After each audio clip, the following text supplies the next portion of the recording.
Hi Sagittarius, welcome to your month ahead for January of 2023 with me, Raphael from Reydiant Reality. It's an absolute pleasure to have you. Thank you so much for being here.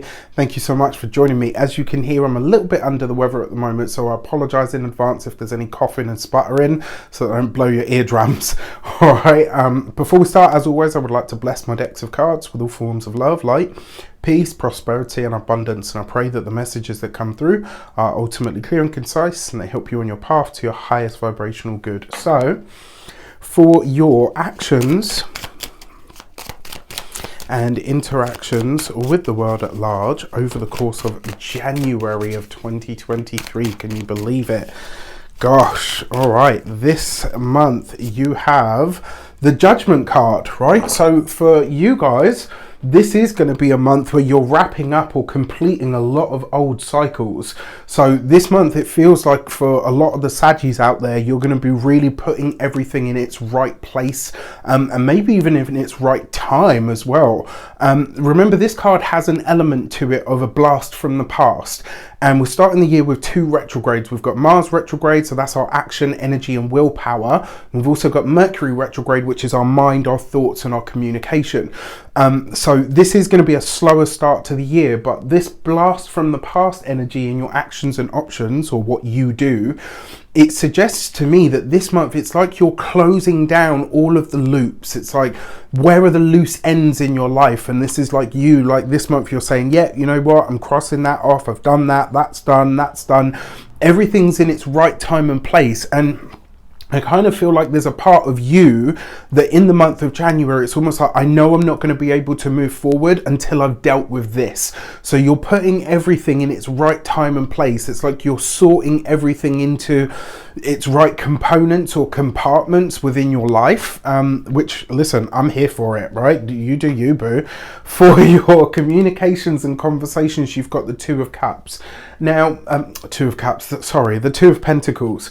And this, a lot of the conversations that this month that you have will likely see you really deciding that it's almost like this month, the conversations that you have, you're asking yourself, does this flow?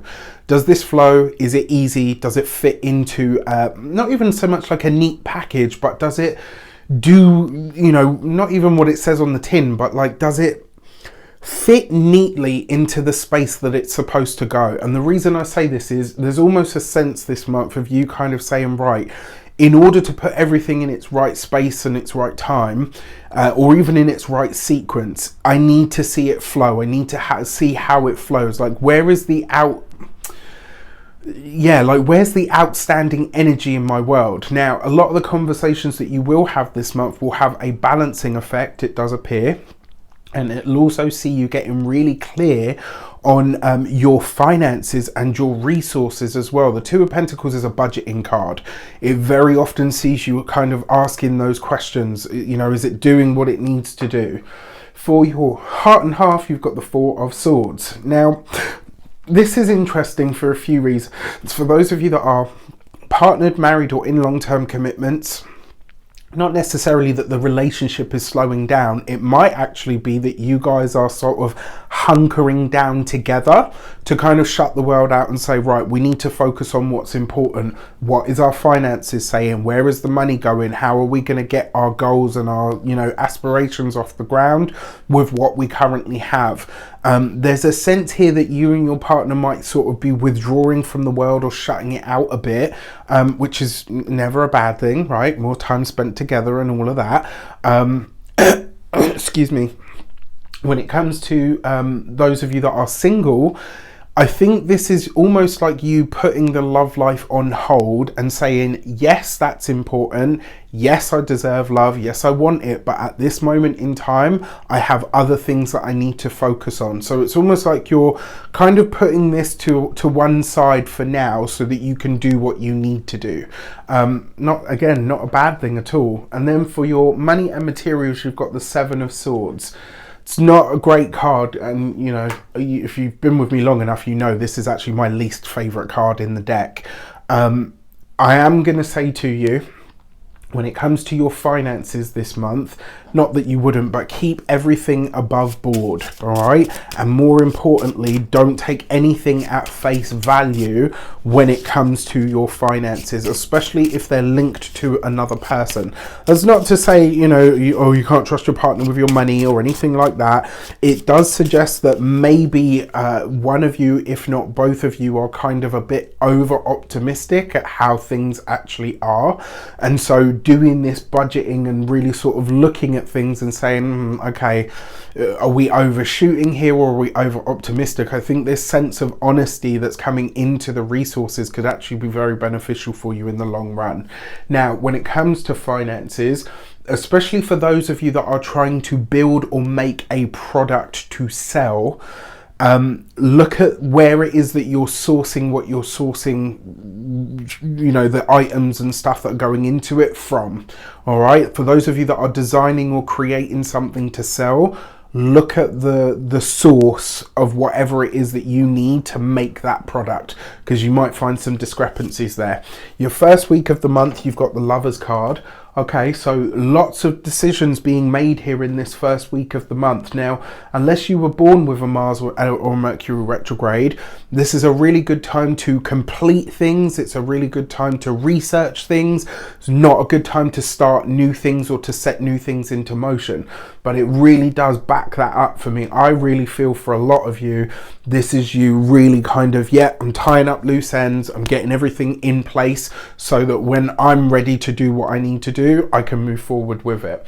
For your second week of the month, you've got the Chariot card underneath the Two of Pentacles. So I like this because there's an element here of kind of like you've got to speculate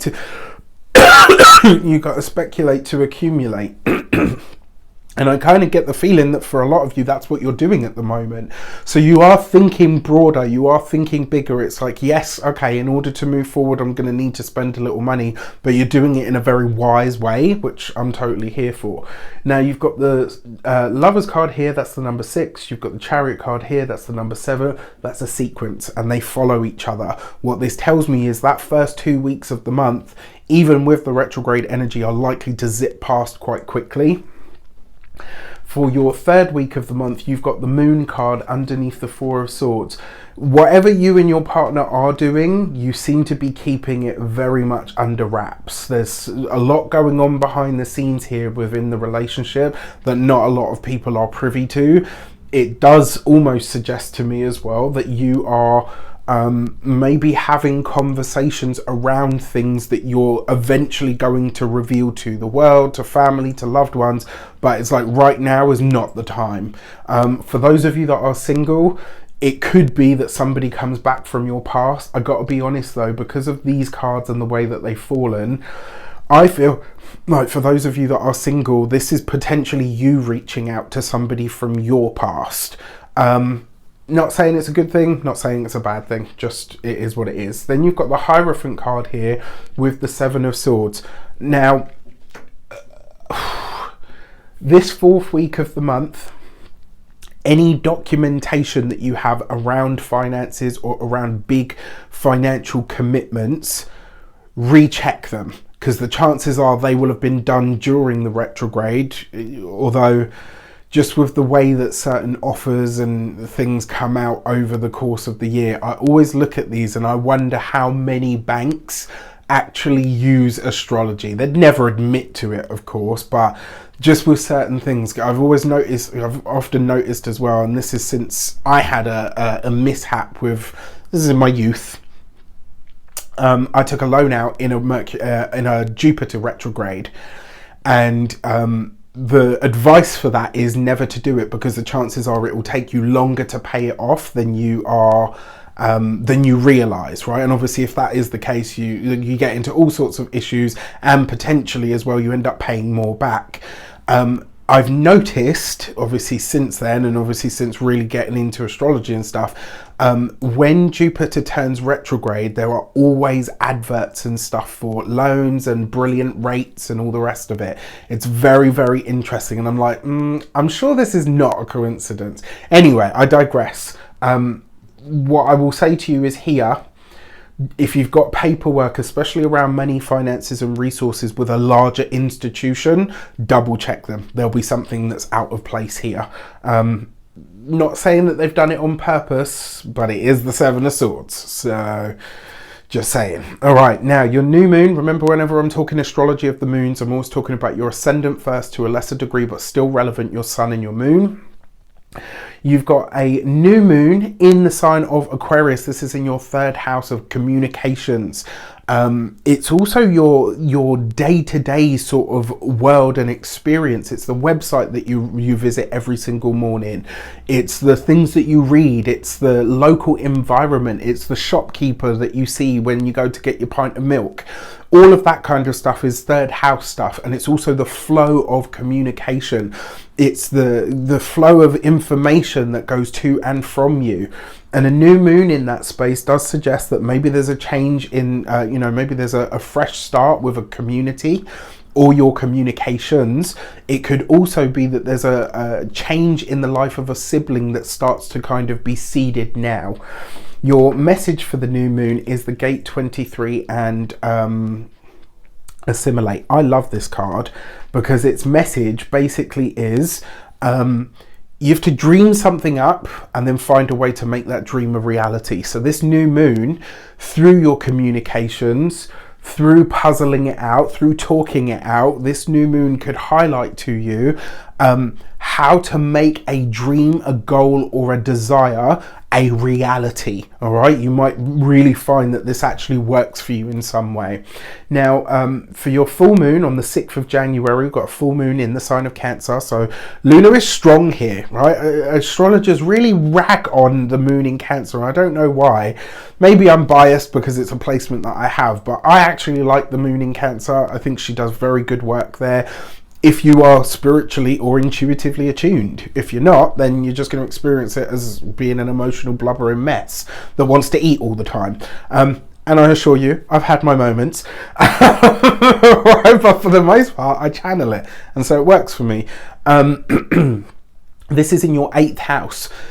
A full moon is a spotlight. It's an ending, a completion and culmination. So this could be the ending, or it could be through an illumination or through a realization that you come to understand where a certain fear has held you back, where a certain understanding or realization comes in that kind of gets you to say, wow, you know what?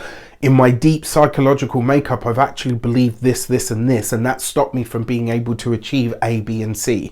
So, a full moon here could also highlight to you, because the 8th house is other people's money, finances, and resources.